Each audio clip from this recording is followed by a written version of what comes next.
Malakpet assembly हलके के कांग्रेस उम्मीदवार शेख अकबर ने चादरघाट सर्कल इंस्पेक्टर प्रकाश रेड्डी को नमाज जुमा के बाद लोगों से मिलने से रोकने और मुबैना तौर पर AIMIM उम्मीदवार की हिमायत करने पर फौरी कार्रवाई करने का मुतालबा किया। हैदराबाद में पुलिस कमिश्नर को लिखे एक खत में अकबर ने शिकायत की है कि उन्हें जुमा को मलकपेट में मस्जिद उस्मानिया के बाहर लोगों से मिलने से रोक दिया गया था। अपने खत में उन्होंने इल्जाम लगाया कि जुमे के खुतबे के दौरान मस्जिद के इमाम को AIMIM और उसकी कमेटी की तारीफ करते हुए सुना गया। उन्होंने ये भी इल्जाम लगाया कि इमाम लोगों से AIMIM MLA अहमद बलाला को दोबारा इख्तिदार में आने के लिए वोट देने की तरकीब दे रहे हैं। नमाज खत्म होने के बाद अकबर लोगों से मिलने और सलाम करने के लिए मस्जिद के बाहर इंतजार करता रहा और दावा किया कि उसने बगैर किसी पैम्पलेट के ऐसा किया। उन्होंने इल्जाम लगाया कि उनके हामियों के साथ मिलकर उनकी तौहीन की गई और उन्हें मस्जिद के आसपास का इलाका छोड़ने को कहा गया। वाकये की एक वीडियो में देखा गया है कि चादरघाट CI अकबर को लोगों से मिलने से रोकता है और उसे मस्जिद के सामने खड़ा ना होने को कहते हैं। अकबर ने मजीद इल्जाम लगाया कि AIMIM के चंद हामी अपने पार्टी के उम्मीदवार की तशहीर के लिए मस्जिद के अंदर और उसके आसपास मुहिम चला रहे हैं। ताहम CI प्रकाश रेड्डी ने AIMIM के हामियों की तरफ आंख बंद करके उनकी तौहीन की है। ये इल्जाम लगाया गया था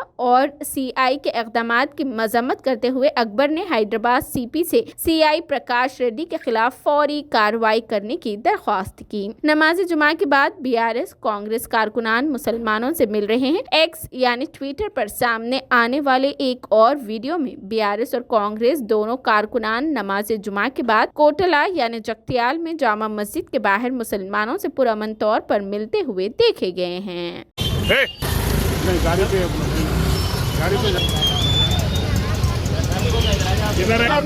इधर नहीं टेरना, ज्यादा बात करने को जरूरत नहीं। आप इधर नहीं टेरना, इधर नहीं, इधर मैं मशीन नहीं, रोड है, रोड है।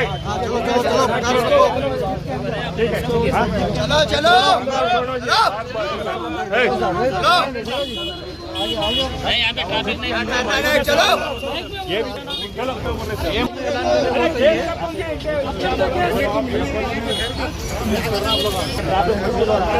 गाड़ियाँ नहीं आ सकती।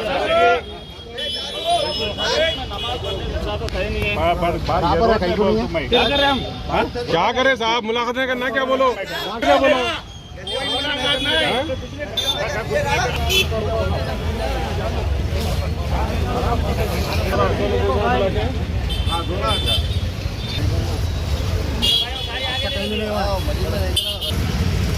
गाड़ी है